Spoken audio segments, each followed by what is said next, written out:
lors d'une discussion préalable, parce qu'on a essayé de se rencontrer, je suis très content qu'on y soit arrivé, tu m'as repris sur le thème de la crise de la quarantaine que je considère moi comme un repère temporel.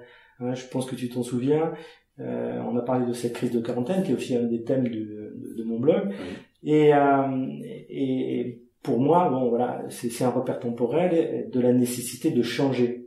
Est-ce que toi, tu peux préciser le champ que tu donnes à cette crise de la quarantaine? Oui, alors je me souviens de ces discussions qu'on avait eues au téléphone. Effectivement, pour moi, la crise de la quarantaine, ce qu'on appelle la crise de la quarantaine, une crise du milieu de vie en fait, c'est pour moi ni plus ni moins une crise existentielle. C'est-à-dire et je pense que cette crise-là, elle peut intervenir plus tôt, ce qui a été mon cas, et plus tard que 40 ans aussi. Il y a certaines personnes à 50, 55 ans qui vont se poser ces questions-là. Mais dans tous les cas, en fait, ce qui se passe, c'est que c'est à un moment donné de notre vie où on fait le bilan de la première partie de notre vie, et on se pose des questions sur le sens de notre vie, justement. Et je pense qu'à la clé de ce bilan, il y a une prise de conscience, ou plusieurs prises de conscience, qui vont amener les changements, justement. Et on se demande, est-ce que c'est comme ça que je veux continuer? Et la plupart du temps, la réponse est non. Parce que si on se pose la question, c'est que déjà, il y a quelque chose qui fait qui nous titille. Et donc, on va donner un autre sens à sa vie. Et souvent, ce qui accompagne la crise de la quarantaine, c'est le sentiment d'urgence. C'est-à-dire que ce qu'on peut observer, alors sans être un spécialiste de la crise de la quarantaine, mais quand même, ce qu'on observe fréquemment, c'est que les personnes se posent des questions, mais c'est comme si elles étaient un petit peu à la croisée des chemins, si tu veux, et qu'elles se disent, ok, là, qu'est-ce que je fais? Je pars là ou je pars là?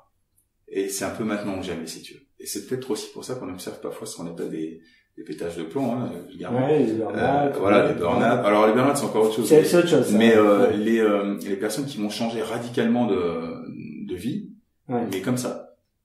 Et souvent, pour l'entourage extérieur, il y a une incompréhension totale.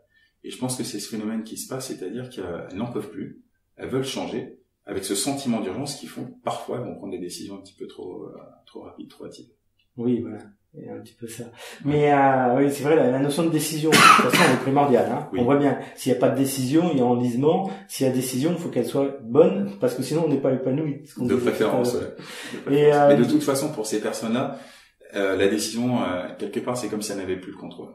Et les personnes qui agissent comme ça, c'est comme s'il y avait une partie d'elles qui prenait un peu le contrôle et qui les sortir d'une situation d'urgence qu'elles ne supportent plus.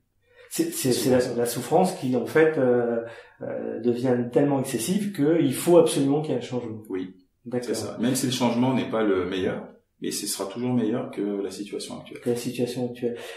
J'aime beaucoup ton idée du carrefour où il faut pas se tromper de chemin à prendre, parce que ça revient dans pas mal de thématiques, même des grands philosophes, la notion de quel chemin on va prendre, quel carrefour. Donc ça, je trouve ça vraiment très très bien imagé. Juste une petite question personnelle. Tu as quel âge, Franck? Là, j'ai 38 ans. 38 ans. Donc voilà. Donc et tu dis que tu as vécu ça. Alors je me suis posé, j'ai vécu cette crise-là. Alors c'est pas la quarantaine parce que je ne la sais pas encore, mais je me suis posé ces questions du sens que je voulais donner à ma vie, de ce que je voulais faire de ma vie, et parce qu'à un moment donné, la vie que je menais ne me satisfaisait plus. Et c'est vrai que bon, c'est la question à laquelle je pensais, mais on y a un peu répondu. Qu'est-ce qui est vraiment le déclencheur du changement de vie? Voilà. Parce que là, on est sur la situation de crise, il y a un carrefour à prendre, il faut prendre la bonne direction, mais de toute façon, c'est une urgence, on est obligé parce qu'on est en souffrance. Mais qu'est-ce qui peut vraiment représenter un déclencheur du changement de vie? Alors, quand on parle de changement de vie, c'est un changement donc profond, important, avec des conséquences lourdes la plupart du temps. Pour moi, ce qui va déclencher souvent ce changement de vie-là, le plus souvent, c'est une souffrance. C'est ce qu'on disait tout à l'heure. C'est-à-dire qu'il y a une situation qui dure, qui est stressante. Ça peut être un stress prolongé au boulot, une situation de couple personnel qu'on ne supporte plus. Et à un moment donné, c'est la goutte d'eau qui fait déborder le vase, c'est-à-dire on va dire la coupe est pleine. Je n'en peux plus. Il faut que ça change. Ça peut être aussi pour les problèmes de santé. Quelqu'un qui va fumer, il fume jusqu'au jour où il a un infarctus, il frôle la mort, et puis là, il dit, je veux plus ça, donc il faut que ça change. Et donc, c'est quand on atteint ces extrêmes-là de souffrance, on a eu très peur, et on se dit, je ne veux plus vivre ça. Ça, c'est le premier cas, je pense que c'est le plus fréquent. Mais on voit aussi, j'ai vu aussi des amis autour de moi, et des clients aussi, qui ont eu ce changement de vie, mais en apparence, tout allait bien. C'est-à-dire qu'ils n'étaient pas dans une situation de souffrance véritable, comme celle que je viens de citer. C'est voilà, il y a une vie confortable, mais malgré tout, il manque quelque chose. Et souvent, ce quelque chose, c'est le sens justement qu'on donne à sa vie. C'est-à-dire que tout va bien en apparence, j'ai la belle maison, j'ai les enfants qui vont bien, la santé, un job qui roule, le salaire qui tombe. Voilà, il y a une sorte de confort, mais ce confort n'est pas suffisant. Et c'est très difficile pour ces personnes-là, parce qu'il y a une culpabilité souvent. Elles se disent, j'ai besoin de quelque chose, elles sentent qu'elles ont besoin de changer, mais elles culpabilisent parce qu'elles se disent, mais finalement, j'ai pas de raison. De l'extérieur, on peut leur dire, mais t'as tout pour être heureux, c'est ce qu'on dit souvent, t'as tout pour être heureux, de quoi tu te plains. Donc il y a une culpabilité.